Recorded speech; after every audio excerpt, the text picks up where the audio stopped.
Hello students. Today we are going to learn about the poem Aunt Jennifer's Tigers by Adrian Rich. Before we start the poem, let's learn something about the poet Adrian Cecil Rich.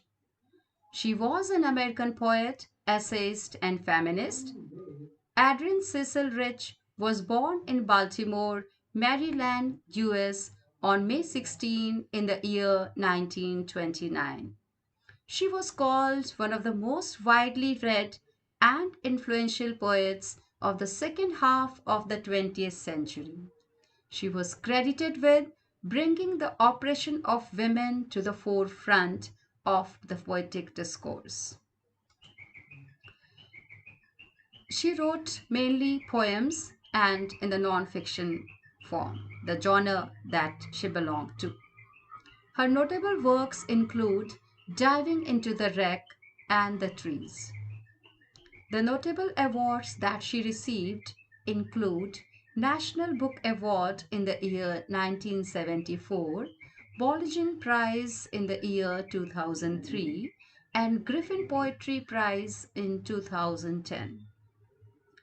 This staunch feminist passed away on March 27 in the year 2012 at the age of 82 at Santa Cruz, California, US.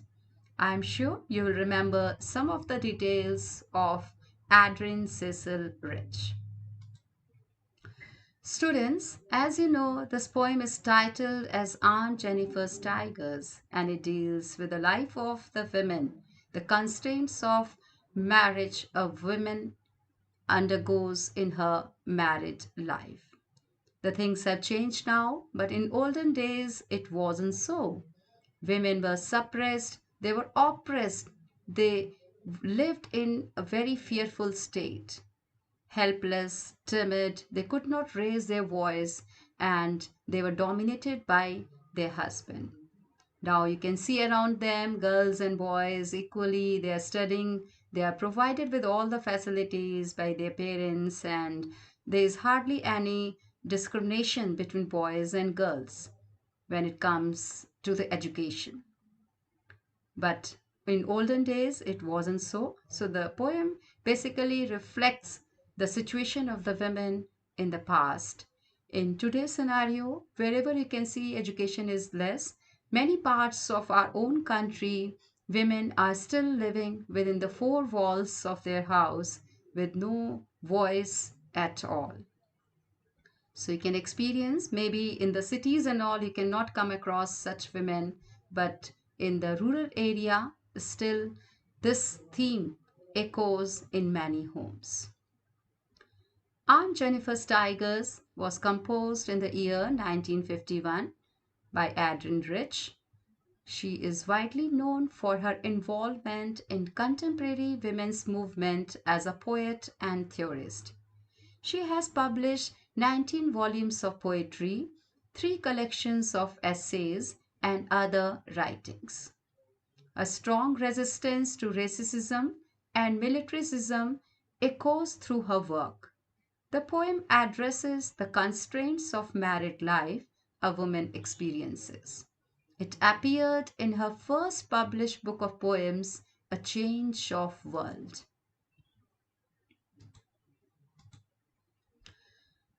This poem is told from the perspective of an anonymous speaker. The poem describes a woman, Aunt Jennifer, who crafts vibrant tapestry panels depicting tigers to escape, mentally, at least her unhappy marriage. She uses embroidery as a creative outlet while living in an unhappy marriage. The poem describes the terrified Aunt Jennifer's fear-filled existence in a marriage full of ordeals in which she is ruled over by her husband, referred to simply as uncle. Written at a time when divorce was unacceptable, the poem criticizes the traditional institution of marriage, suggesting that it oppresses women. As I told, today's scenario, most of the women they enjoy equality and they live with dignity in every walk of life. You can see women are coming forward and making their presence felt. Now, coming to the poem, first I would like to give a model reading and then we'll go stanza wise. Aunt Jennifer's Tigers. Aunt Jennifer's tigers prance across a screen, bright topaz, denizens of a world of green. They do not fear the men beneath the tree. They pace in sleek, chivalric certainty. Aunt Jennifer's fingers, fluttering through her wool, find even the ivory needle hard to pull. The massive weight of Uncle's wedding band sits heavily upon Aunt Jennifer's hand. When Aunt is dead, her terrified hands will lie, still ringed with ordeals she was mastered by. The tigers in the panel that she made will go on prancing, proud and unafraid. So you can see it's a very simple, short and sweet poem of 3 stanzas, each stanza consisting of 4 lines. And the rhyme pattern also, I am sure you would have noticed, it follows A-A-B-B. Now let's see stanza wise in detail. Coming to the very first stanza, Aunt Jennifer's tigers prance across a screen, bright topaz, denizens of a world of green. They do not fear the men beneath the tree. They pace in sleek, chivalric certainty. The main points here highlighted. The poet is describing a lady whom she addresses as Aunt Jennifer. She says that Aunt Jennifer is doing embroidery on a piece of cloth which could be a tablecloth or a wall hanging. She has designed it with beautiful tigers which are running fearlessly in the green forest. She has described their beauty by comparing them with the precious yellow stone known as topaz. She says that they appear bright yellow in the green backdrop of the forest. The tigers are fearless and they are not affected by the presence of men. Here, we can sense the contrast of behavior between the tigers and Aunt. Though the tigers designed by her are fearless, she herself is afraid of her husband. Further, the poet says that the tigers are proud and fearless citizens of the forest. They are very brave, chivalric, and elegant, while Aunt Jennifer is timid, fearful, and oppressed woman. Now, once again, I would like to highlight the main points of the first stanza. Students, I am sure you would have noticed that the poet is talking about a lady whom she addresses as Aunt Jennifer. She is embroidering tigers on a piece of cloth. It could be a tablecloth or a wall hanging. The pattern shows tigers are moving and jumping around all over the fabric. They are bright yellow in color, like the color of the topaz stone. So these were the main points if we refer to stanza 1. Now let's move on to more points. The dense green forest in the background is their home. They are the proud and fearless citizens of the forest. Here is the contrast between Aunt Jennifer and her tigers. The tigers are fearless, but Aunt Jennifer, who is embroidering them, is not so. She is shown as a timid and afraid person. The tigers look elegant, graceful, and chivalric. Now moving on to the second stanza. Aunt Jennifer's fingers fluttering through her wool find even the ivory needle hard to pull. The massive weight of Uncle's wedding band sits heavily upon Aunt Jennifer's hand. Here, the poet describes the fear of Aunt Jennifer towards her husband. She says that while she is doing embroidery, her fingers are quivering with fear of her husband. Her husband doesn't approve of a hobby of embroidery. Therefore, she trembles while she is embroidering the piece of cloth. It has become difficult for her to pull her needle up and down. Then she describes the wedding ring which was given by uncle to Aunt Jennifer on their wedding day. So, students, you can see that, when we are afraid of somebody, even if the person is there or not, we are oppressed by their presence. We feel that he or she is around us. So here Aunt Jennifer's mental status is highlighted in that manner. Although the uncle is not around her, but she is always oppressed by his presence. The poet further says that it is a kind of burden for her to wear this wedding ring. She has been tortured by her husband so much that the wedding ring, which could have been a beautiful gift for her, seems like a burden to her. Aunt Jennifer has faced many difficulties in her married life that the little ring is described as a heavy band on her trembling fingers. This means that the ring is associated with some bad experiences in the form of torture she has faced because of her husband's dominating behavior. So, wedding ring, you all know, like here, since she is an American poet, she describes in the Christians, if you know, they exchange the rings when they get married. So, the ring is symbol of their marriage. It should be symbol of auspiciousness, happiness in the life of a couple. But here for Aunt Jennifer, it has become a symbol of torture, a symbol of exploitation. So once again now, I would highlight the main points that you can remember, recollect from stanza 2. Aunt Jennifer's fingers are trembling with the fear of her husband.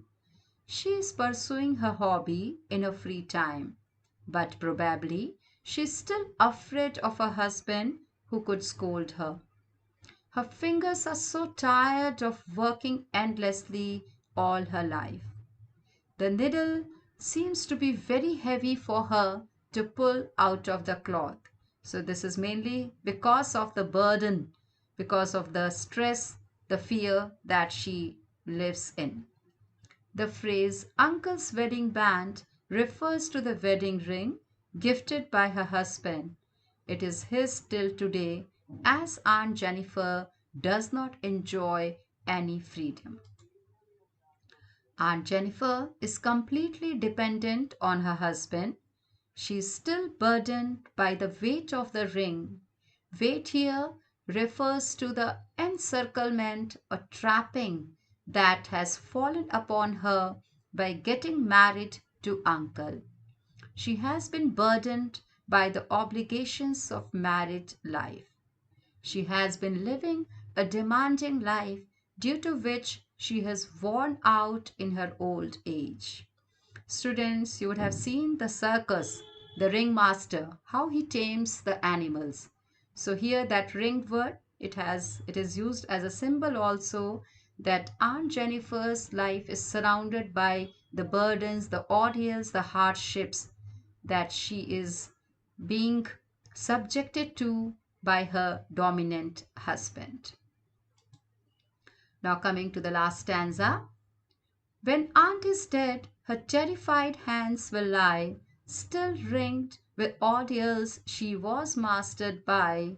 The tigers in the panel that she made will go on prancing proud and unafraid. Here in this stanza, the poet says that one can easily sense Aunt Jennifer's desire for freedom and fearlessness through her design of tigers. She says that it is not possible for Aunt to achieve this freedom during her lifetime. She will attain it only after her death, but here also The irony of her life is that still she will be tied up with shackles in the form of her husband's wedding ring. The ring was the sole proof of the torture which she had faced from her husband. So, although she will die, but then also she will not be freed from the oppression, from the exploitation of her husband, since the wedding ring lies on her finger. So, wedding ring here is a symbol of tyranny, the exploitation, the suppression of Aunt Jennifer's husband. On the other hand, the tiger designed by Aunt Jennifer will always depict her desire of living a fearless life by jumping proudly and bravely on the piece of cloth. The poet highlights the mortality of human life. The artists die, but they are survived by their creation. The poem also suggests that the callous and indifferent attitude of the society towards the problems of women will continue. So, here you can see that one aspect of the poem highlights that this happens to many of the women folk in the world, all across. If you talk about our own country, many women face the same fate. But the society remains indifferent. They remain in their own world, and this kind of exploitation and torture continues. So, it is a wake up call for each one of us, for you youngsters, to see that when you grow up, you maintain that equal status, that dignity given to the fairer sex. Now, the main points from stanza 3. Aunt Jennifer's wish to live a free, fearless life is indicated by her choice of design, that is, the tigers. It shows her innermost desire of being strong, fearless, which has been overpowered by her husband. Probably her ordeals will end after her death. Her frightened, shaking fingers will be put to rest, but still, even after death, the ring shall remain on her hand, i.e., her husband's rule over her is yet not over. It will continue. Even after her death, she is not freed. After her death, her desire of freedom and fearlessness shall remain alive in these tigers which she has embroidered and which will go on prancing proud and unafraid. Now, coming to the literary devices, as already I said, the rhyme scheme that is being followed in this poem is AABB. If you see the each stanza, all the first two lines rhyme together and the next two lines are rhyming together. Alliteration is used, like example, fingers fluttering, F sound is repeated here, whereas in prancing proud, P sound is repeated. So that is the easiest, I think, of the literary devices to recognize. Anaphora is also used in the poem. Use of the same word in two consecutive lines. As we have, they do not fear and they pace in sleek chivalric. That is with reference to the first stanza, reference given to the tigers. We also have the metaphor, use of topaz, the first stanza, to describe the yellow color of the tigers. Bright topaz, that is the exact use of the metaphor. I hope you have understood these literary devices. Now, coming to the symbols in the poem, denizens of a world of green means inhabitants of the forest. So here it refers to the tigers. Massive weight of uncle's wedding band means the burden of marital obligations. So it refers to the wedding ring that Aunt Jennifer is wearing on her finger. Sits heavily upon Aunt means has laid a lot of stress on Aunt Jennifer's life. Ringed with ordeals means to get entrapped in hardships, ordeals, and sufferings. Now coming to the keywords, the very first word I would like to mention is prance. It means to walk or move around with high springy steps. Topaz, it is a bright yellow colored stone. Denizens, it refers to an animal that lives or is found in a particular place. In short, we can say dwellers. Sleek, it means elegant. Chivalric, being courteous, especially to women, an act of gentleman. This word was mainly used in the Middle Ages with reference to the chivalry of the knights. Ordeals, extremely difficult situation, severe tests or experiences. Prancing, to move around proudly. Fluttering, to move in quick, irregular motions as if being agitated or afraid. Now, coming to some important questions that we are going to take up today. The very first question I have taken here is, how do denizens and chivalric add to our understanding of the tiger's attitude? Here, students, if you see, the two words are used to describe the tigers. So same way you have to refer to when you are answering. The word denizens means that they are proud of their home, they feel safe there and have a feeling of belonging attached to it. The word chivalric shows that they have a majestic and worthy position like knights. Coming to the next question. What is suggested by the image massive weight of uncle's wedding band? Massive weight of uncle's wedding band suggests symbolically that the bindings and obligations of a marriage are so much that they have put a lot of burden and stress on Aunt Jennifer. Next question here we have.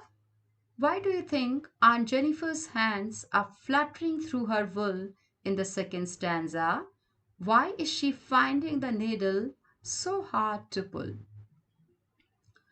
Her hands are fluttering probably because she is scared of her husband who could come any time and scold her for sitting idle and wasting her time doing embroidery. Aunt Jennifer finds the needle so hard to pull because her fingers are tired of working endlessly all through her life. She is wearing the wedding ring that seems to be a burden for her. So she is constantly haunted by her husband's oppression, and as a result, she is not able to move her finger quickly. So students, we come to the end of this video lesson, and I would like to conclude with a quote by Sheryl Sandberg. We need women at all levels, including the top, to change the dynamic, reshape the conversation, to make sure women's voices are heard and heeded, not overlooked and ignored. So see you soon in the next video. Take care, all of you. Bye bye.